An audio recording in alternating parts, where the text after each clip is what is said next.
Back to my YouTube channel. So ಇವತ್ತು ವರಲಕ್ಷ್ಮಿ ಹಬ್ಬ special ಆಗಿ ಚಕ್ಲಿ ಮತ್ತು ರವೆ ಉಂಡೆ ಮಾಡ್ತಿದ್ದೀವಿ.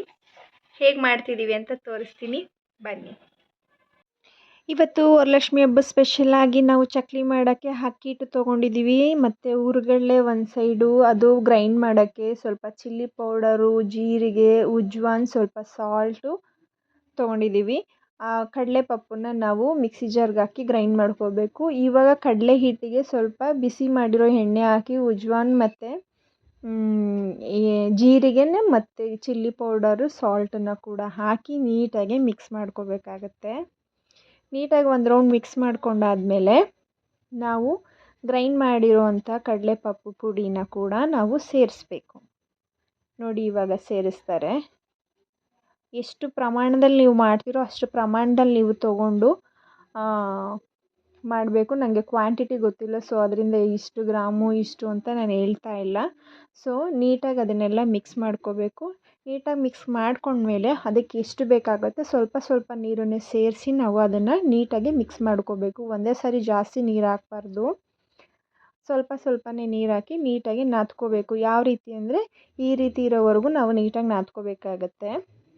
ಇದನ್ನ ನಾದ್ಕೊಂಡಾದಮೇಲೆ ಇದನ್ನು ಚಿಕ್ಕ ಚಿಕ್ಕ ಪಾರ್ಟ್ ಮಾಡಿ ಚಿಕ್ಕ ಚಿಕ್ಕ ಉಂಡೆ ಥರ ಮಾಡಿಬಿಟ್ಟು ನಾವು ಇದನ್ನು ಚಕ್ಲಿ ಒಳ್ಳೆಯಲ್ಲ ಹಿಂಗೆ ಹಾಕಿಬಿಟ್ಟು ಪ್ರೆಸ್ ಮಾಡಿ ಬಿಡೋದು. ಇವಾಗ ನೋಡಿ, ಚಕ್ಲಿ ಹಾಕ್ತಾರೆ. ನಮ್ಮ ಅತ್ತೆ ಎಷ್ಟು ಈಸಿಯಾಗಿ ಹಾಕ್ಬಿಟ್ರು ಅಂದರೆ ನಂಗೆ ನೋಡೋಕೆ ಅಷ್ಟು ಈಸಿ ಅನ್ನಿಸ್ತು. ನೋಡಿ ಎಷ್ಟು ಸಲೀಸಾಗಿ ಹಾಕ್ಬಿಟ್ರು, ಯಾಕಂದರೆ ಅವ್ರಿಗೆ ಅಭ್ಯಾಸ ಆಗಿದೆ ಮಾಡಿ ಮಾಡಿ. ಇದನ್ನು ನಾನು ನನ್ನ ಮಗ ಟ್ರೈ ಮಾಡ್ತೀವಿ. ಫಸ್ಟ್ ನನ್ನ ಮಗ ಟ್ರೈ ಮಾಡ್ತಾನೆ. ನನ್ನ ಮಗ ನೋಡಿ ಈ ರೀತಿ ಹಾಕ್ದ. ಅವನಂದರೆ ಚಿಕ್ಕವನು, ಪರವಾಗಿಲ್ಲ, ಈ ರೀತಿನಾದರೂ ಟ್ರೈ ಮಾಡ್ದ. ಓಕೆ, ಫೈನ್ ಇಷ್ಟಾದರೂ ಬಂತು. ಈಗ ನಾನು ಬಿಡ್ತಿದ್ದೀನಿ ನೋಡಿ, ಎಷ್ಟು ಅಧ್ವಾನವಾಗಿ ಬಿಟ್ಟಿದ್ದೀನಿ ಅಂದರೆ ಸೀರಿಯಸ್ಸಾಗಿ ನನಗೆ ಏನು ಅನಿಸ್ಬಿಡ್ತು, ನನಗೆ ಚಕ್ಲಿ ಮಾಡೋಕ್ಕೆ ಬರಲಿಲ್ಲ, ಒತ್ತಕ್ಕೆ ಬರಲಿಲ್ಲ ನನಗೆ.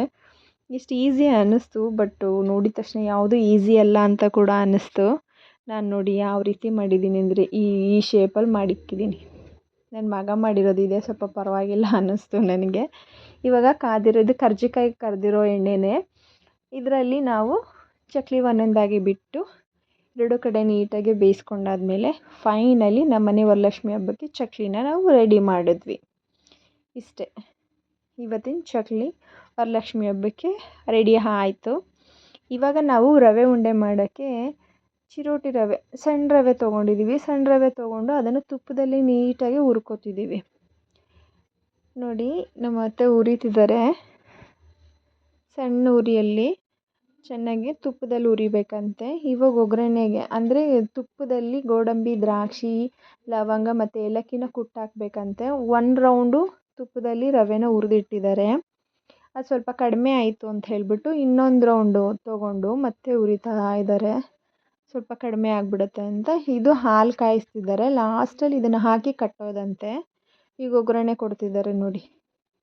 ತುಪ್ಪದಲ್ಲಿ ಗೋಡಂಬಿ, ದ್ರಾಕ್ಷಿ ಎಲ್ಲ ಹುರಿದಿರೋದನ್ನ ಇವಾಗ ಹುರಿದಿಟ್ಟಿರೋ ರವೆಗೆ ಹಾಕಿ ನೀಟಾಗಿ ಮಿಕ್ಸ್ ಮಾಡಿ ಅದಕ್ಕೆ ಸ್ವಲ್ಪ ಸಕ್ಕರೆನ ಕೂಡ ಸೇರಿಸಿ ಮಿಕ್ಸ್ ಮಾಡಿ ಫುಲ್ಲು ಚೆನ್ನಾಗಿ, ಅದಾದಮೇಲೆ ತುರಿದಿಟ್ಕೊಂಡಿರೋವಂಥ ಕೊಬ್ಬರಿ ಕೂಡ ನಾವು ಇವಾಗ ಸೇರಿಸ್ತಿದ್ದೀವಿ.